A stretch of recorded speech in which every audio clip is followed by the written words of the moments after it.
દીપકભાઈ, અત્યારના સમયમાં લોકો પ્રેમ કોને કહે છે ખબર? લેતી દેતી પતાવે એને પ્રેમ કહે છે. પણ પ્રેમ પહેલાં કેવો થતો તમને ખબર છે?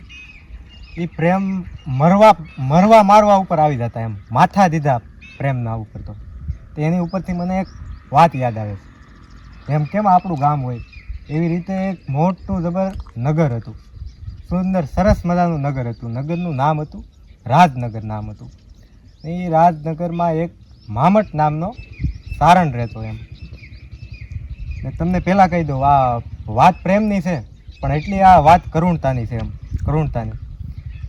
એ મામટ નામનો સારણ રહેતો અને એના ઘરે કે પુત્ર નહોતો. પણ તમને એક બીજી વાત આડી આવે છે કે રાજનગરની બારોબાર એક વડલાનું ઝાડ, ને વડલામાં પાંદડે પાંદડે ઇતિહાસ. ને એ વડલાની નીચે જેમ જેમ નીચે આવી એમ ઓટલો, ને ઓટલાની માથે એક નાની એવી પાળ, ને પાળની માથે એક પાળિયો. એ પાળિયો એક સ્ત્રીનો પાળિયો હતો ને એક પાળિયો હતો પુરુષ. ને એ પાળિયાને સાફ કરતો એક ઘરડો માણા, એટલે આપણી ભાષામાં એક દાદા એમ. એક દાદા હતા, એ પાળિયાને સાફ કરતા હતા. તો એમાંથી એક તારી જેવો નહીં પણ મારી જેવો વ્યક્તિઓ ઇતિહાસ જાણવાનો એને શોખ ત્યાંથી આવતો હતો. આ દાદા શ્રીફળ ને જવારણું કરતા હતા. એણે શ્રીફળ પ્રસાદી તો આપે, આપણે જવારણું કરીએ એટલે એણે એ ભાઈને પ્રસાદી આપી કે લ્યો ભાઈ. તો ઓલો ભાઈ ઘડીક આમ પ્રસાદી લીધી. એને મનમાં એમ થયું કે હાલને દાદાને પૂછું કે આ પાળિયા શું છે એમ. એણે એને પ્રશ્ન પૂછ્યો કે આ તમારા કોઈ કુળદેવી છે કે તમારે કોઈ ભગવાન છે તમારા, એમ એની ભાષામાં એને પ્રશ્ન પૂછ્યો. કે ના, એવું કાંઈ નથી. તો આ ફરીથી પ્રશ્ન પૂછ્યો, તો તમે શું કામ આ તમે શ્રીફળને એવું રવાણું કરવા આવો છો?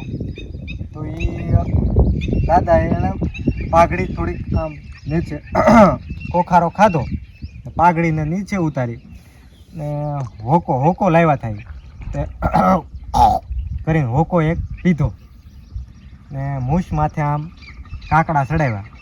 ને પછી હળવેકથી એણે વાત કરી કે અહીંથી દૂર એક 25 ગામ એટલે 20-25 ગામ એક ગામ આવેલું.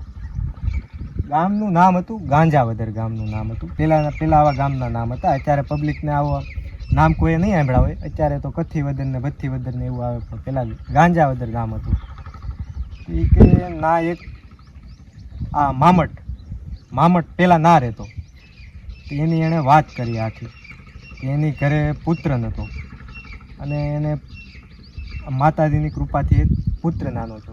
પછી ઘરે પુત્ર નાનો થાય, પછી કોઈકના લગ્ન થાય, પછી માણા મોજમાં તો એટલો જ આવી જાય. એને પુત્ર નાનો છો અને એના પિતાને એમ હતું કે આને મારા પુત્રને બનાવવો છે કવિરાજ બનાવવો છે એમ. કવિરાજ બનાવવો છે તો એને બધી એવી શિક્ષા આપે કે તારે આ વસ્તુ કરવાની, તારે આ વસ્તુ. કવિતા નાનપણથી શીખવે. અને એના છોકરાનું નામ રાખ્યું સૂરજ. તો એનું નામ તો બીજું કાંઈક હશે, પણ મેં અહીંયા સૂરજ નાખ્યું છે એમ. તો તમારે પછી રિસર્ચ કરીને તમારે તેનું નામ કાઢી લેવાનું એમ. તો મામટે તેના છોકરાનું નામ રાખ્યું સૂરજ. તો એ 15 વર્ષની ઉંમરમાં આમ કવિરાજ કરે. કુભાદર કેરી ભૂજબળ પંજા ઘાક ડેટકા મધ ખેલી નહીં હાવજ કિમરા, એવો ભારે અડીખમ કવિરાજ બન્યો ભાઈ. અને 15-16 વર્ષની ઉંમરમાં તેના લગ્ન, પહેલાં નાની ઉંમરમાં લગ્ન કરાવી દેતા. તો મામટે સૂરજના લગ્ન કરાવી નાખ્યા 16 વર્ષના. અને રૂપ સુંદર ધરાવતી આવી એની પત્નીનું નામ હતું સોનલદેવ. પત્નીનું નામ હતું. એ પછી સંસ્કાર, એટલે સંસ્કારની એની કોઈ તમે વાત કરોમાં, એ આપણા મોઢેથી એટલી વાતે ન નીકળી શકે એમ. એના 14 વર્ષની હતી. સમય જાતા સૂરજને એમ છું કે હું આટલો મોટો કવિરાજ ને આ કવામાં જેમ ડેટકી પડી રહી એમ કોઈ દી બારો ન નીકળું. તો મારો આ કોકને, આપણને કેમ ઈચ્છા થાય કે આપણો ટેલેન્ટ છે એ આપણા દેશમાં કોકને દેખાડી. તો એમને એને એમ મનમાં એમ છું કે હાલને હું કોકને દેખાડું એમ. આ બાજુમાં રાજા છે કે એમ કોકને દેખાડું એમ. ગાંજાવદરથી રાજનગર હતું, ત્યાં એક રાજા રહેતા. તે એને વાત મળી કે ત્યાં એક રાજા રાજનગરમાં છે એમ. એને એમ લાગ્યું કે હું આ મારી કવિતા ત્યાં રજૂ કરવા જાઉં, મને કદાચ ઇનામ મળે, મને ભાવ પ્રેમ. તો એને પરિવાર સોનલદેવને વાત કરી, બધા પરિવારને વાત કરી. ને પછી ધીમે ધીમે નીકળો ભાઈ ઘોડો લઈને બાગડુકતા. અને પોગ્યો રાજનગરમાં. રાજનગરમાં પહોંચતા જ એને વડલો દેખાણો. તમને મેં પહેલાં વાત કરી હતી ને, એ વડલો, પણ ત્યાં એ ખાંભી નથી. ને આ વાત કોણ કરે છે? ઓલો જે વ્યક્તિ હાલ્યો હતો અને આ જે દાદા જે પીરણું કરતા હતા ને, એ વ્યક્તિ એને વાત કરે છે. આપણે વાત નથી કરતા. સૂરજ રાજનગરમાં પહોંચ્યો અને રાજા પાસે ગયો. કવિતા એની જે લખેલી કવિતા હતી નાનપણથી, તો માસ્ટર હતો, તમને વાત કરી એમ જ. રાજાને ખૂબ આનંદ આવી ગયો. વાહ કવિરાજ, વાહ કવિરાજ, વાહ! આમ મોજના પોરા છૂટવા મળ્યા રાજમાં. અને સૂરજને તો પછી એનો બંગલો આપી દીધો. હા, એનો બંગલો આપી દીધો. એને એટલો આમ પ્રેમ થઈ ગયો એ કવિરાજમાંથી, એવો કોઈ રાજમાં કવિરાજ નહીં એમ. અને એને દાસી આપી હતી. દાસીનું નામ મેયણ દે. દાસીનું નામ. સમય જાતા ઘરે સૂરજ 8 દિવસનું કહીને આવ્યો હતો સોનલદેવનું. કેટલા દિવસનું? 8 દિવસનું. પણ આને તો જેમ દિવસો જાતા હતા એમ કરતા પૂરા 6 વર્ષ વયા ગયા. કેટલા? 6 વર્ષ વયા ગયા. ને અહીંયા મેયણ દે તેની દાસી, તેના સૂરજ હારે પ્રેમ થઈ ગયો, અઘરો પ્રેમ, કોઈ પાર જ નહીં એમ.